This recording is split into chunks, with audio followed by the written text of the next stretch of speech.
KESCAVA got involved in the Northern Mara vaccination in 2016. And the reason we began this campaign was there was a need from the community, especially around here in Anankishu. Before KESCAVA came on with the vaccinations, we had quite a number of cases like rabies and stray dogs running around the conservancy. But then it was not a conservancy yet. It was just our communal-owned land, and whenever we see those stray dogs running around, we could just hide in houses and wait them to pass. And we had cases of them attacking cows and sheep as well. One of our sponsors and one of our partners was actually attacked in her home by a rabid dog.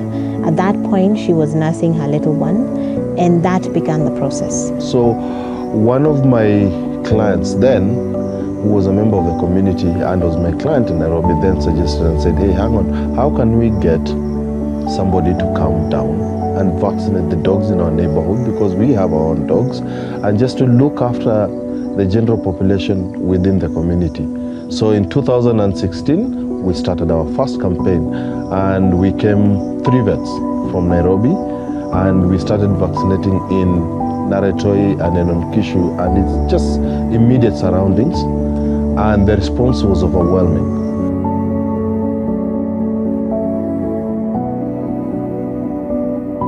KESCAVA is, when you compare it with the main association, it's a relatively new kid on the block, but has done a lot. We started KESCAVA in 2014, in August, and our main aim is to promote all matters related to companion animals and the vets that are involved in that. So if it is welfare of animals, public health, and essentially looking at ways of improving the standards of companion animal practice in the country. So KESCAVA is really the main driver of this whole campaign.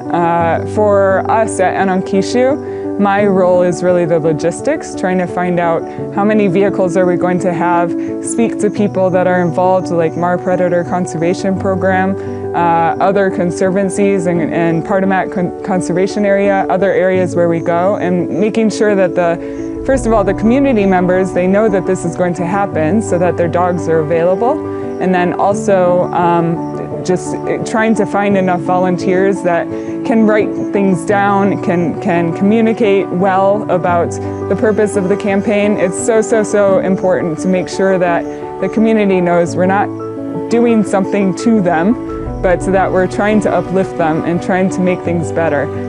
Vaccination is important for those two members of society. One is that in a community like this, basically dogs and cats and even donkeys are basically under the care of the mother of the homestead, the children who play with the dogs, and of course the herdsmen. And if there's anything like rabies, those are the first people that get impacted seriously. Ideally is we go to a homestead, of course begin with a greeting so that they can welcome us. We speak to the owner of the dogs and inform them what we want to do. We also enlighten them about rabies and why it's important to vaccinate their dog. Yeah, then we also ask them to assist us with restraining the dog. We vaccinate. After that, we issue a vaccination certificate which entails records of the client, or rather the owner of the dogs, the name of the dog, colors and additional marks, and also the batch number of the vaccine and the vaccine used, and then the due date, the next due date for vaccination. So the vaccination is protecting a lot of children, because most of the children play unconsciously with dogs, and they won't even know if a dog is rabid and they get bitten. And the impact of that is that the children are bitten next to the faces, and rabies moves along the nerves to the head. It moves so quickly. adults will mainly protect themselves, but you see, in a community like this, dogs belong to basically the mother, the children, and the husband. So those are the people that you're protecting, the real mainstay of any community, really. The mother, who's the mainstay of the home, and the children is the future of the homestead. So I think that is very important that we actually do that, because those are the most impacted people in terms of rabies disease as a disease in the homestead. Some of the challenges, I think, over the years have been, well, I'll start with the challenges that we have control over. Some of the challenges including getting sponsorship for some of these events. There are a lot of resources that are required, both financial in terms of monetary, as well as other in-kind. So we do require a lot of vaccines, logistical help, especially from maneuvering the terrain.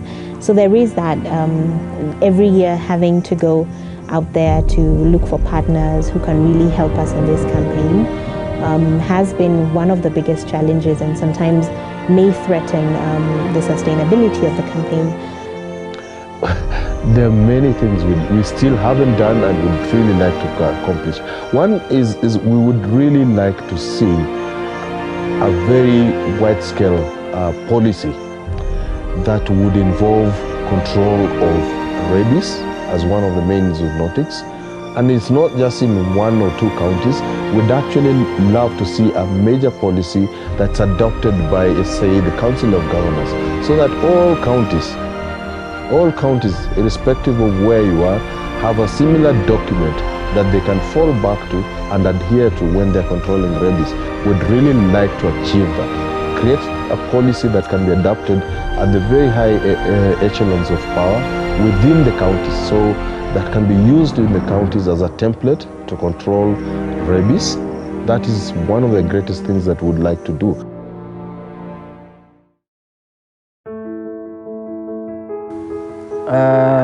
One, I can say bringing on the vaccination has been a good and really nice help. One, being free of charge. Most of the locals won't be able to get the vaccine if they were to purchase it themselves.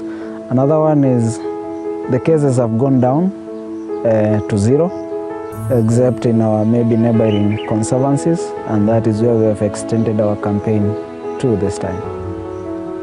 One of the greatest achievements that we've had with this vaccination attempt or vaccination campaigns is that due to the vaccination campaigns, one of the greatest achievements is that now the community in Kishu and the Great Northern Mara now is home to 2 or 3 packs of wild dogs, and they have grown for the last 3 years. And it's something interesting because the African wild dog had disappeared from the Mara ecosystem in 1991. Just being able to protect wildlife species, in addition to really targeting areas where there's interaction between wildlife and domestic animals, it's just a really important cause, not only for humans but for wildlife alike. And I mean, that's kind of the premise of what we do at Enonkishu, try to build this resilience and coexistence between wildlife and domestic animals and people. So it really falls right into line with what we try to do throughout the rest of the year. So hosting the event and yeah, just being able to see it grow has been really amazing.